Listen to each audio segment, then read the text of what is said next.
শেখ হাসিনার উত্তরাধিকারীকে আমরা বুঝি কি? না না, তখন তো ওই সময় তো তার সন্তানদের কথাই ভাবা হয়েছিল, বা আচ্ছা তার আচ্ছা। বোন, হুম বা যেটাই হোক, পরিবারের সদস্য। হুম হুম। বিএনপি এবং জামাত পরস্পরের সমালোচনা করছে, বিকজ তারা এখন, যেহেতু আওয়ামী লীগ দৃশ্যপটে নাই, এখন আর তাদের পার্টনারশিপেরও দরকার নাই।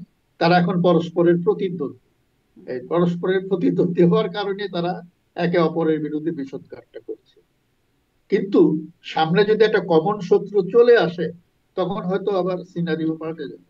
কারণ তাদের প্ল্যানে ছিল -4। তো -4 বলাতে আমি নিজে নিজেই বুঝে নিয়েছি বাকি দুজন কে। এখন কথা হচ্ছে, মূল ইস্যুটা কিন্তু 2-4 বা আওয়ামী লীগ বিএনপি না। মূল ইস্যুটা ছিল, তাদেরকে কনসার্নটা ছিল পরিবারতন্ত্র। বাকি এখন দুজনকে আমি পরিবারতন্ত্র, একটু বুঝতে চাই, বাকি দুজনকে।